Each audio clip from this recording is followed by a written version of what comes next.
it's Christy Whitman with the Quantum Success Show, where you can get your information and inspiration to create your desires. And today I'm talking about a process that I continually use all the time. And it's the 4 steps to change. This is an amazing process. So I'm going to go step by step, and we can even dive deeper later in other shows. But I really want to invite you to start working with this process in your life because it's made a huge difference in mine. It helps me understand how I've created something and then how to shift and change.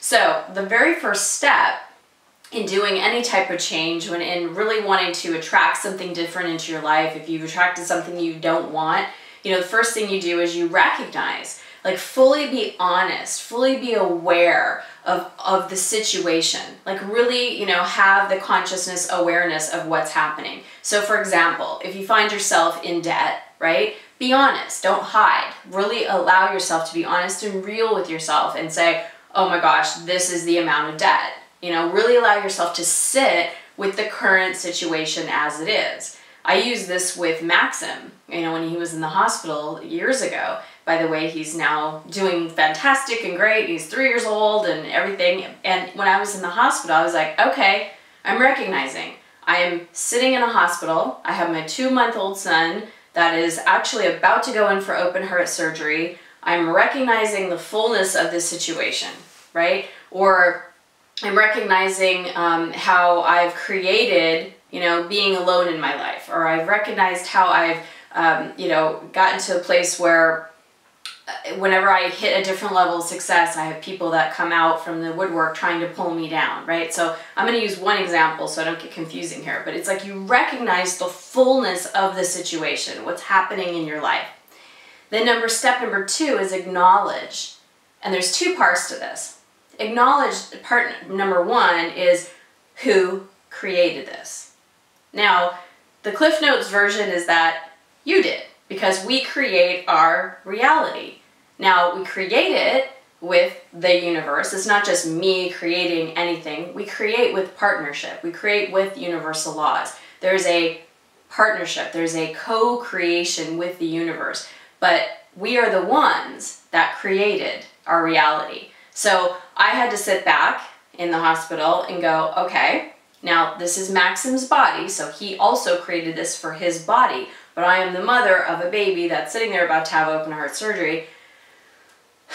I've created this. This is my life. This is the dream I'm in right now, right? Or, okay, I've created more success and now I've got people coming at me. I've created this. Why? That's the second part. So you've got recognize the situation is part 1. Step number 2 is acknowledge who created it. You did, or I did. And then the second part is why. And this is where I invite you to take a piece of paper and a pen and write down at least 10 things, 10 reasons why you feel you would have created this situation. What would you have to believe in order to create this situation? So for me, I'm in the hospital, I'm thinking about all the different reasons. Maybe I'm not worthy, and all of a sudden it was just like the real answer came to me. As a creator, I remember literally while Maxim was being conceived during that time period, like literally while his little heart was being created, my best friend's nephew was 2 months old and he was going through open heart surgery. And I remember the fear and the constriction I had in my body because of other events that happened, a child I knew that actually had heart problems. So it was like I was in total fear as I was creating this little being. So I can recognize from my perspective and how I created it, what happened, right? Same situation with greater success. I'm recognizing that, okay, there are people that are coming down to pull me down. Why would I create this? What would I have to believe? And what came to me in writing it down is that many times when I was younger and even older, my mom would be kind of jealous or lit up by my success, and so she would, with her tongue, with words, literally cut me down to make me, feel bad. Now, she wasn't doing that intentionally. She didn't consciously know she was doing that. At least I don't think she did. But it always brought me down and made me kind of come from this woo excited place to, like this crash. So it's like I saw how I created it, right? So recognize, acknowledge who created it and why. So write 1 through 10 and review each one. And when you get the why, like when you get the energetic, like, oh my gosh, that's why I created it, like I did with Maxim in the hospital, then the third step is really what I like to call release. And that could incorporate forgiveness. Forgiveness is a big part of releasing. I had to forgive myself.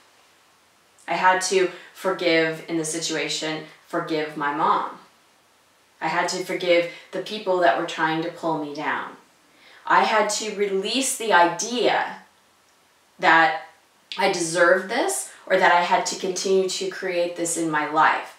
I had to release the beliefs, all that, and the intention of just even having the intention to open up to something better. And that's step number 4. That's the change.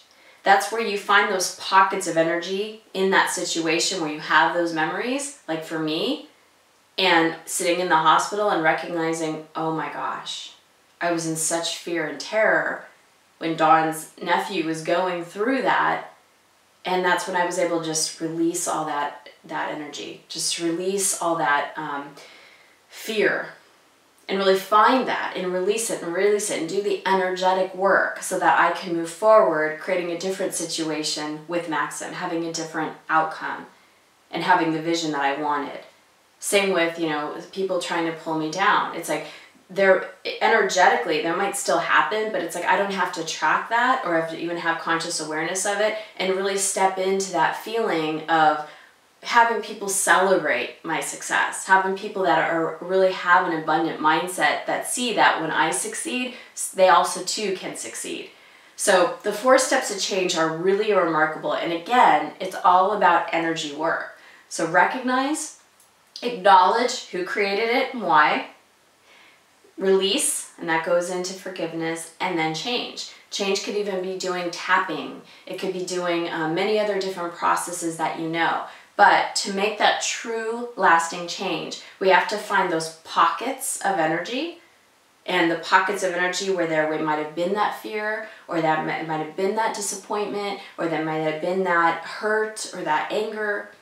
And go into that, find that energy, and release that energy and replace it with the energy that you want to create in your future. So I hope this has helped you. This has been a process I use all the time. So enjoy the 4 steps to change, and I'll talk to you next week. Thank you so much. Enjoy the family if you haven't already at ChristyWhitman.com.